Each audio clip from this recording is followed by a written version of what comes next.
6 de la tarde con 13 minutos, la información política, lo que está ocurriendo tanto en el bloque oficialista con esta pelea que se ha dado luego de el veredicto en el caso de Gustavo Gatica, como lo que está ocurriendo con la conformación del nuevo gabinete, es lo que vamos a conversar a partir de ahora con el académico de la Escuela de Gobierno de la Universidad Católica de Valparaíso, Nicolás Freire. Nicolás, gracias por estar con nosotros. ¿Cómo está, Bienvenido. Bien, bueno, hay tanto que revisar con los elementos que tenemos, pese a que ya el martes vamos a tener la lista definitiva en el caso del gabinete del presidente electo, pero se han dado movimientos que son interesantes de analizar. Y lo primero, me parece, es esta estrategia de ir dando a conocer nombres, filtrando nombres y aparentemente testearlos. Yo no sé si eso fue una estrategia inicialmente pensada o se fue dando y fue dando resultados. ¿Cómo lo ves? Sí, a ver, primero, la fecha esperable, tampoco yo la daría tanto por cierto, justamente por lo que tú mencionas, que en la medida que empiezan a aparecer nombres, ya sea porque se filtren o porque de a poco se sondea un poco cuál es la respuesta que tienen esos nombres, evidentemente todo esto se va acomodando, se van bajando, se generan otro tipo de conversaciones, etcétera. Y es normal que ocurra, así generalmente ocurre cuando se instala cualquier tipo de gobierno. Lo cierto es que en este gobierno, o más bien, en esta instalación de gobierno, ha ocurrido algo que es llamativo y que tiene que ver un poco con cómo las negociaciones internas han dejado el espacio, digamos, más de confianza política y han terminado transformándose, por ejemplo, en comunicados. ¿A qué voy?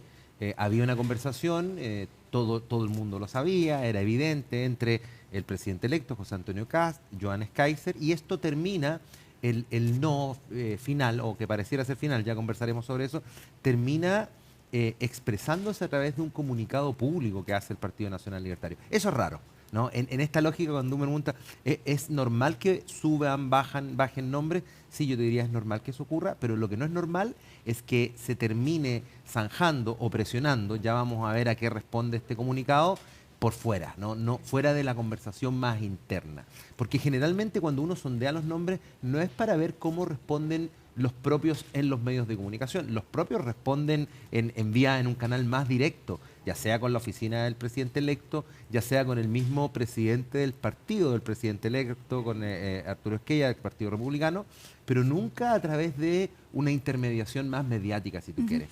Y lo extraño y lo que ha pasado es justamente eso, que en el caso, por ejemplo, de este comunicado, se hace a través de la información o la mediatización de una determinada postura. Ahora, los ministerios que quería el Partido Nacional Libertario era el Ministerio o de Justicia, o de Defensa, o de Seguridad. Ahí está, ese era el área, porque es el área donde se había centrado la campaña, ¿no?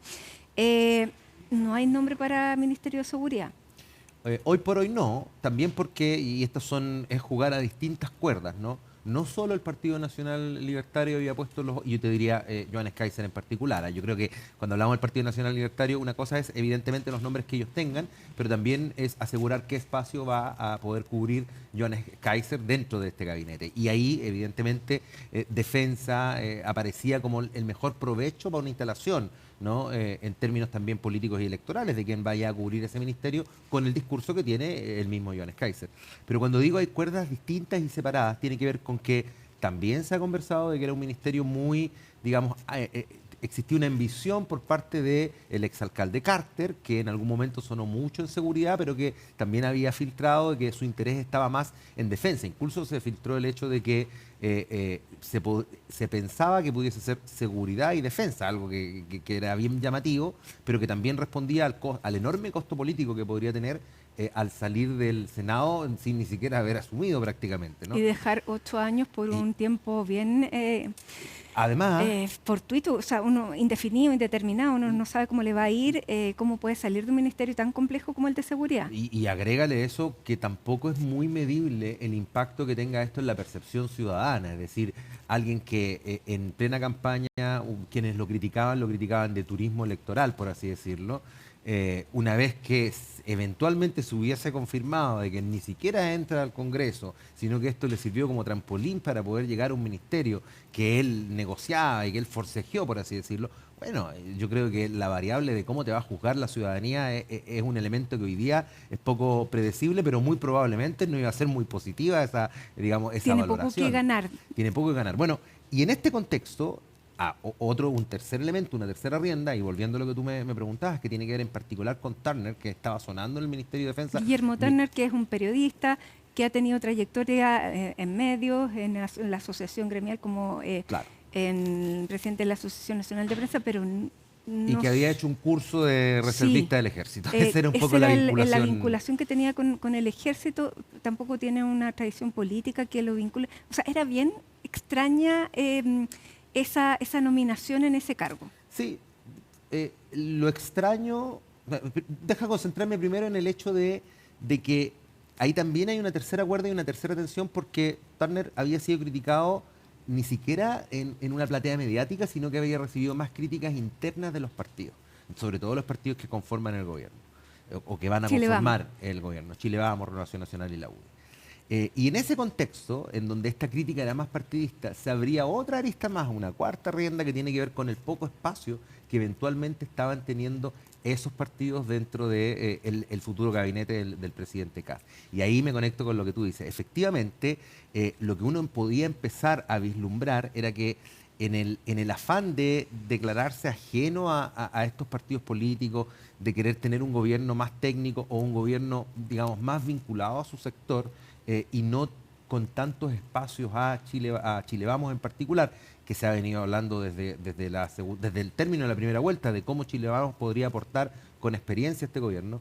Uno puede ver que quizás se estaba incurriendo, vamos a ver de aquí hasta el 11 de marzo, o hasta que se publiquen y comuniquen quiénes van a integrar los gabinetes, pero se estaba incurriendo en uno de los errores que fue también de este gobierno que actualmente tenemos, del gobierno del presidente Boric, que por no incluir determinados sectores que ciertamente gozaban con mayor experiencia, terminó entregando buena parte del primer año de gestión y después terminó regulando, haciendo ingresar a aquellos que con toda lógica vinieron, hablo de socialistas, el Partido por la Democracia, radicales, liberales, el socialismo democrático, vinieron un poco a apuntalar el gobierno. Ahora, Defensa es una cartera bien particular, porque es una cartera importante, es una cartera que te da visibilidad y que tiene poco riesgo. Por lo tanto, puede ser una plataforma bien importante para alguien que vaya a figurar, que tiene una personalidad, una figura ligada a la autoridad, puede elevarlo y convertirlo en un factotum ya por presencia y por lo que lo rodea. O sea, podría relevar demasiado a Johannes Kaiser pensando en que es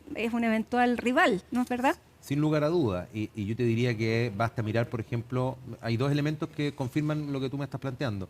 Si uno mira hacia atrás, el rol que ocupó la expresidenta Bachelet también en defensa, yo creo que contribuyó mucho, al menos desde lo simbólico, pongámoslo así, desde la foto, desde la imagen, a construir esa carrera que electoralmente después le valió ser presidenta de Chile 2 veces.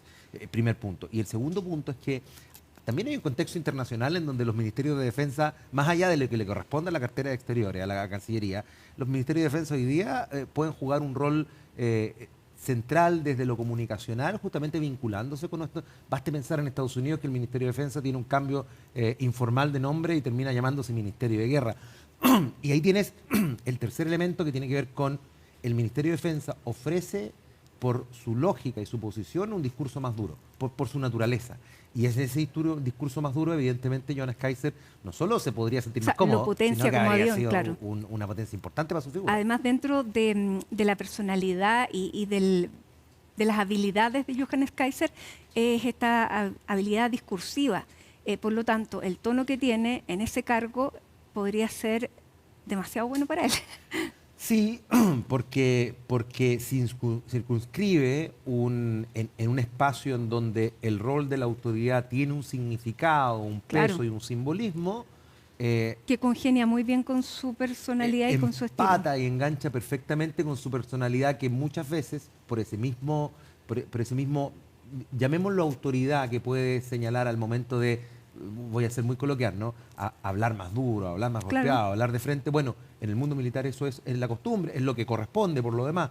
Entonces, lo deja en un espacio, o lo dejaría en un espacio muy cómodo para eso. Pero la gran pregunta es, ¿será suficiente dar un espacio tan cómodo a Johannes Kaiser, que le permite instalarse para que el gobierno del presidente José Antonio Kast, futuro gobierno, se proteja yo te diría, el gran riesgo que tienen? Y es que en la medida que el gobierno se modere y para llevar adelante políticas públicas, Tiene que moderarse, sobre claro. todo teniendo un Senado empatado, va a tener que moderarlas. Ya lo hemos visto, yo te diría, en este mes que ha transcurrido, al menos desde el punto de vista discursivo. Hay seguramente un lenguaje un poquito más moderado que antes. Bueno, es muy probable que frente a esa moderación le ofrezca el flanco derecho a Johannes Kaiser. ¿Para qué?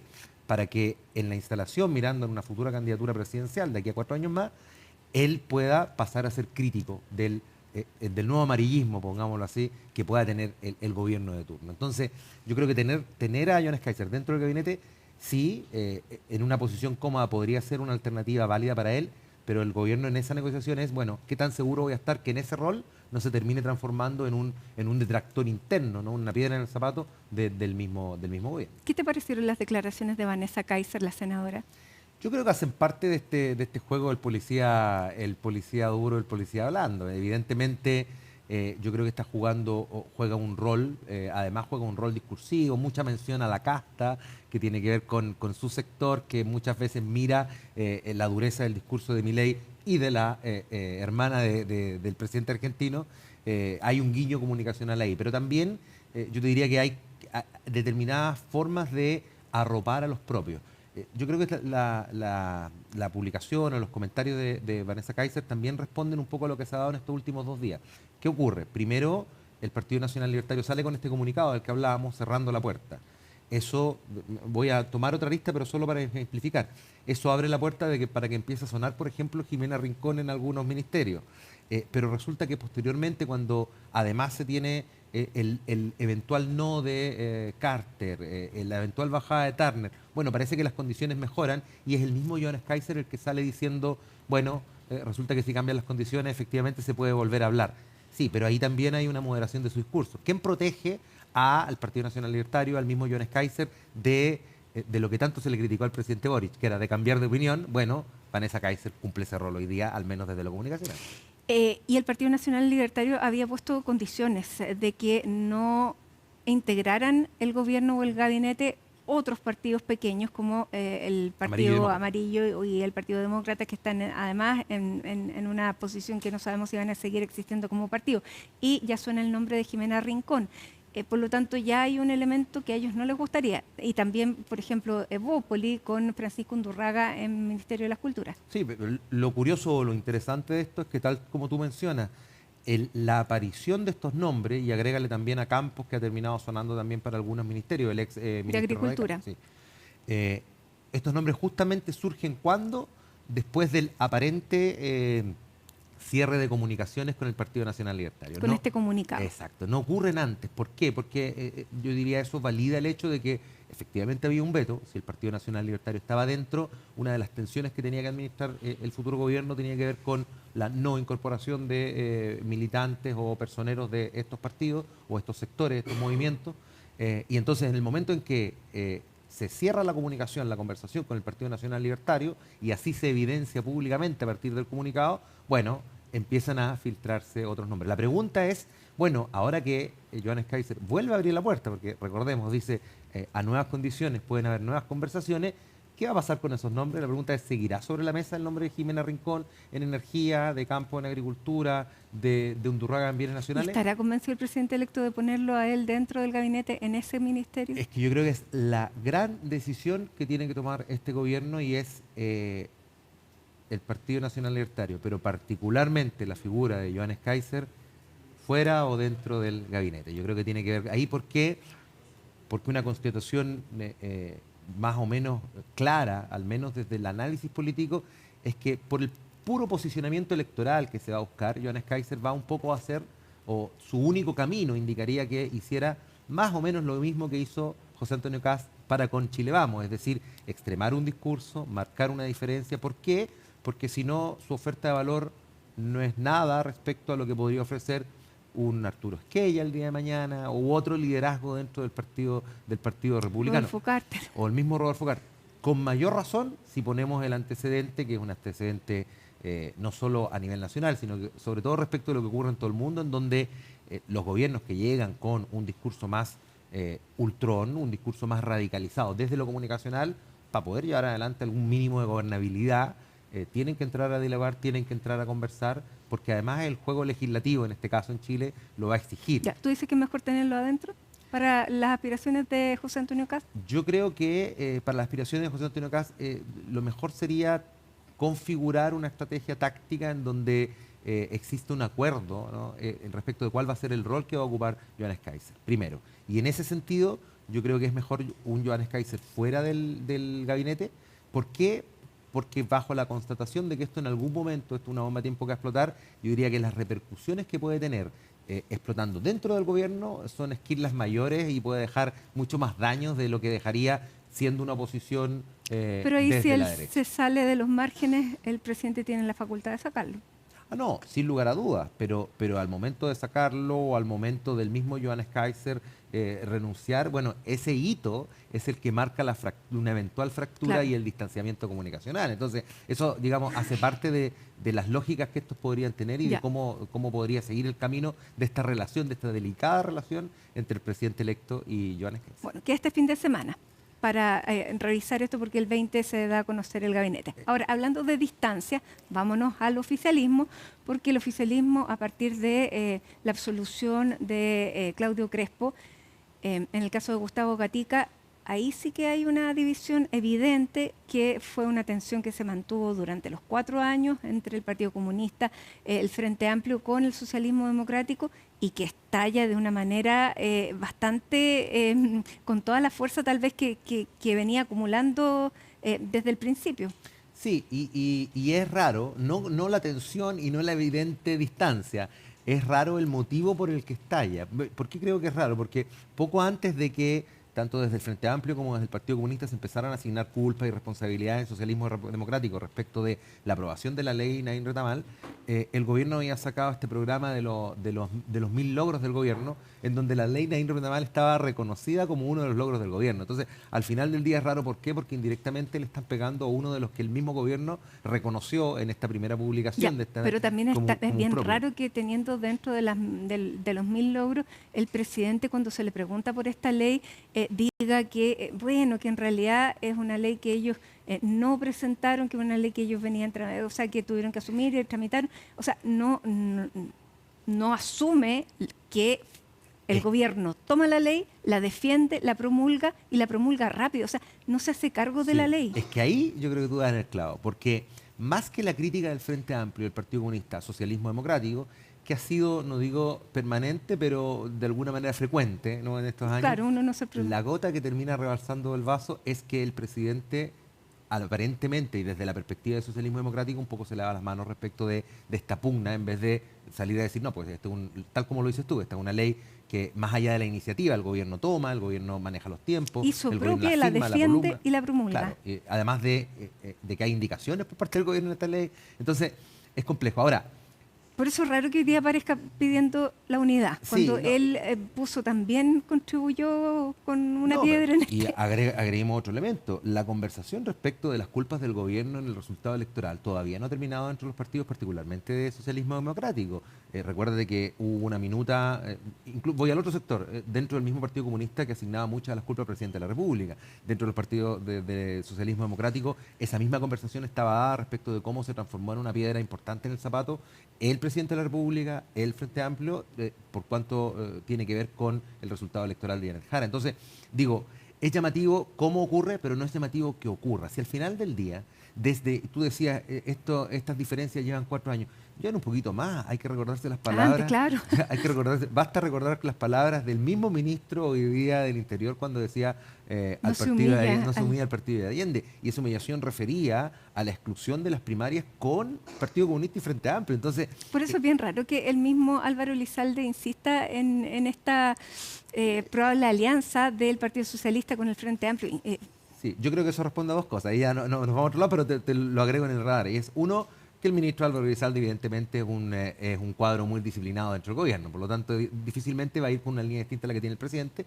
Y lo segundo es que también hay intereses del Partido Socialista en particular y de la línea que lleva Elizalde de seguir manteniendo un eventual liderazgo, que es el liderazgo de hacer dialogar estos dos mundos que no dialogan mucho. Ahora, la constatación me parece que es sana y además de evidente, en el entendido de que, bueno, las izquierdas son distintas. Hay formas distintas, incluso hay diferencias entre partidos dentro del socialismo democrático. Si al final lo que uno ve de alianzas son alianzas tácticas que pueden tener ciertamente un objetivo estratégico, que es gobernar juntos. Ahora, claro, no habiendo elecciones de por medio, o sea, no hay problema en que existan estos dos grupos dentro de la futura oposición. Esta es una conversación que perfectamente se puede reenviar a 3 años más, cuando empiece la discusión respecto de cómo enfrentar las candidaturas municipales, claro. las elecciones municipales y de gobernadores, en donde una vez más lo estratégico, lo táctico puede ceder a lo estratégico.